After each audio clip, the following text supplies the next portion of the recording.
Кәсіптің жоғарыға өрлеуі, масштабқа шығуы бәрі командаға байланысты.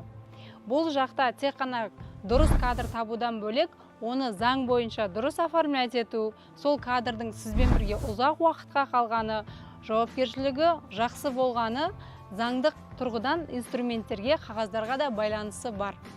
Біздің қазіргі нарықта болып жатқан хищение на рабочем месте, кассадан ақша ұрлау, бизнестің бүкіл ішкі кухнясын бәрін, бизнес моделін бәрін біліп алып, конкуренция болуы, то есть тура сіздікіндей кәсіпті сотруднигіңіз копировать етуі, сондай-ақ сотрудниктардың бір күн жұмысқа шығу, бір күн жұмыстан қала салу, клиентский базаны ұрлау деген мәселелердің барлығы договормен, заңдық құжаттармен бәрінің шешімі бар. Бүгін осы туралы айтатын боламыз.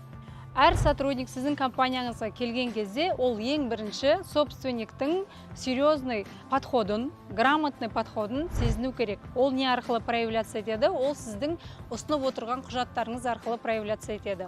Ол ең бірінші, сіздің бірінші воронка наймадан өткеннен кейін собеседование, тестовое задание, стажировка бәрін өткеннен кейін сіз шешім қабылдадыңыз. Осы адамды жұмысқа аламын деп. Сіз не істейсіз? Сіз форматын таңдайсыз. Екі форматта сотрудникті оформлять етуге болады.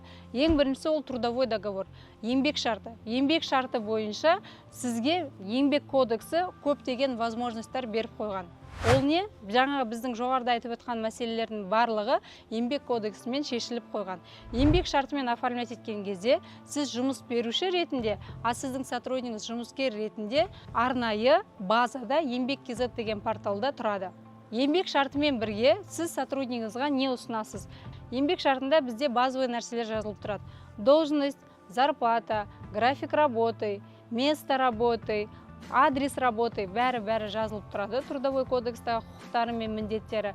Одан кейін екінші ең маңызды құжат ол соглашение о полной материальной ответственности. Ол не деген сөз? Сіздің сотруднигіңіз келіп, жұмысқа тұрған кезде, сіз мысалы ноутбук берсеңіз, рабочий телефон, кассаға доступ берсеңіз, сіздің сотруднигіңіз заң алдында, сіздің алдыңызда сол материалдық құндылықтардың барлығына жауапкершілік алады. Егер мына ноутбук сынып қалатын болса, жоғалып қалатын болса, сіз зарплатадан ұстауға құқығыңыз болады.